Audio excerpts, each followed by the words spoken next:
ada permasalahan-permasalahan yang ada hubungannya dengan fikih atau hukum. Yang jika ada orang melanggarnya, itu bukan karena dia ingin melawan Allah. Maka kita tidak boleh berprasangka buruk kepada orang yang telah melakukan kesalahan-kesalahan, sangat mungkin karena mereka tidak tahu, apalagi hal-hal yang langka. Berapa orang sih yang sering jual beli emas batangan? Kan sedikit. Atau tidak banyak. Yang banyak adalah di pasar. Setiap hari kita jual beli sayur, jual beli ini, beras, ini setiap hari. Kemudian kasus yang terjadi juga tidak setiap saat. Sehingga mungkin sekali ada orang melakukan itu salah. Apakah yang jualan salah? Bisa jadi salah, tapi belum tentu bisa disalahkan. Mohon maaf. Pedagang emas mungkin melakukan cara jual beli emas yang salah, tapi belum bisa disalahkan. Karena apa? Tidak diberi wawasan oleh yang lainnya. Tidak mengerti cara jual beli emas. Makanya kembali kepada maudu atau judul hari ini ya amanat. Maka sebagai seorang yang ngerti hukum, punya kewajiban mensosialisasikan hukumnya, menyampaikan hukumnya, hukum-hukum agar orang mengerti. Adapun jual beli emas. Jual beli emas.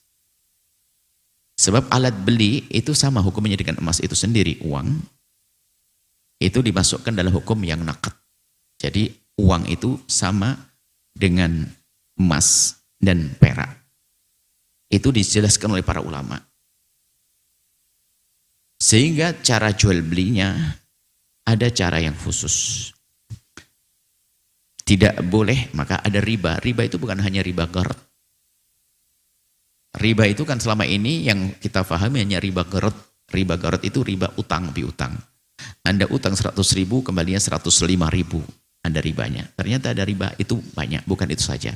Termasuk jual beli emas perak atau uang dengan uang dengan emas, uang dengan perak, itu adalah satu model. Di situ ada rambu-rambu hukumnya. Kalau jenisnya sama emas dengan emas dengan emas ini diantaranya adalah harus beratnya sama. Tidak boleh beda berat. Biarpun namanya emas lama, emas baru, ya sama, tidak perlu jual beli 1 gram ya 1 gram. 1 gram setengah, 1 gram setengah. Tidak ada kelebihan. Kalau ada kelebihan salah satunya masuk riba. Namanya riba fadl. Riba fadl. Ada kelebihan. Biarpun tidak saling dirugikan. Makanya kalau bicara tentang riba, tidak selalu harus ada yang dirugikan. Tapi yang jelas melanggar Allah, rugi akhirat ya. Tidak harus selalu ada dirugikan di dunia. Tapi kalau emas dengan perak, ya tentu nggak bisa sama. Masa 1 gram emas sama dengan 1 gram perak. Nggak bisa. Tapi lihat. Yang kedua adalah, atau jika emas dengan perak, atau perak dengan emas, atau emas dengan uang, nah ini yang kita bahas ini tadi. Emas dengan perak tentu nggak bisa sama. Dolar dengan rupiah, jual beli emas, jual beli uang. Jual beli uang adalah tentu $100 dengan 100.000, ya nyungsep yang $100. Nah ini, tapi kalau jual beli emas, emas dengan uang, emas dengan perak, atau uang berbeda, bukan uangnya sama uang, tapi uang Indonesia sama uang Amerika, maka tentu masalah angka bilangannya beda. Tetapi tidak boleh terjadi ini. Serah terimanya harus seketika itu, saling menyerahkan. Harus ada taqabud. Saling menyerahkan.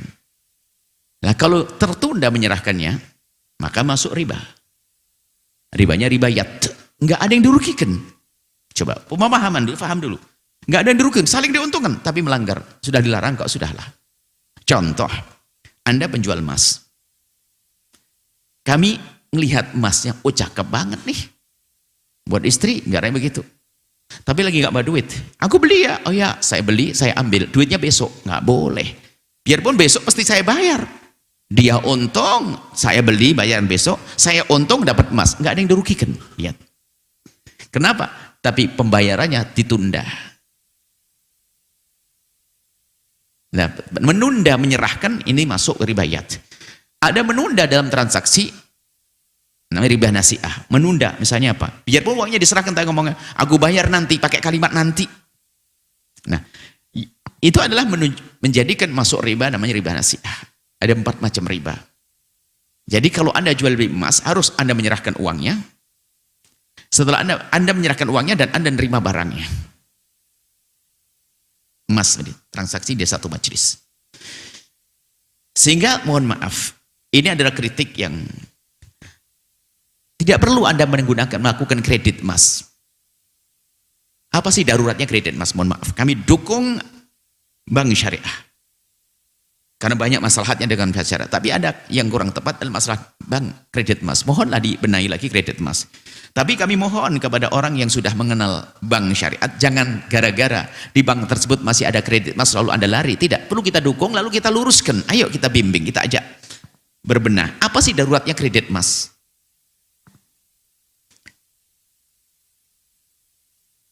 Kenapa dibalik tidak rubah jadi tabungan emas saja? Cuman tabungan itu nanti cara transaksinya. Lah ini loh yang perlu dihadirkan, solusinya gimana? Dibalik, bukan kredit. Kalau kredit kan saya ambil dulu emasnya baru nanti saya bayar.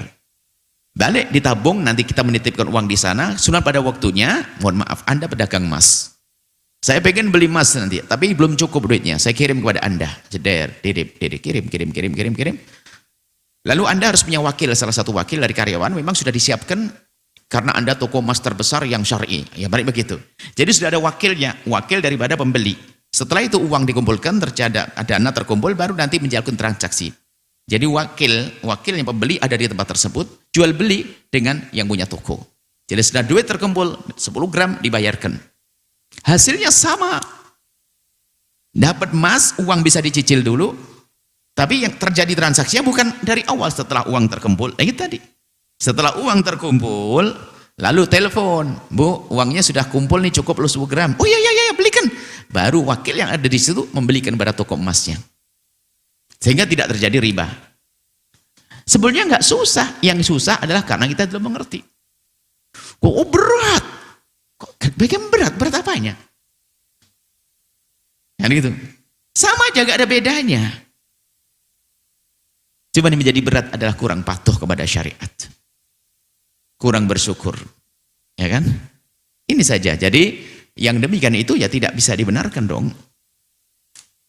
Karena bayar dulu, uangnya belum tidak bisa tadi. Seperti pertanyaan tadi gimana?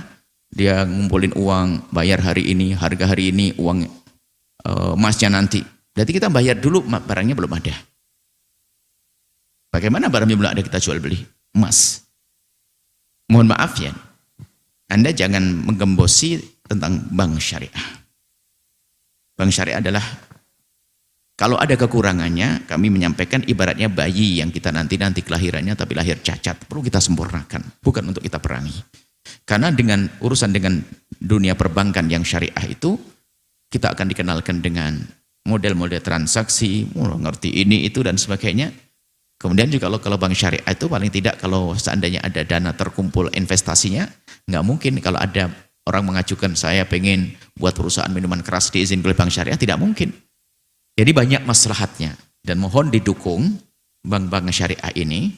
Bahkan suatu ketika kami berharap bank-bank konvensional yang ada di negeri ini berubah. Kenapa? Menjalankan dengan transaksi syariat. Seperti yang terjadi di luar negeri kita ini ada bank syariah menjadi idola.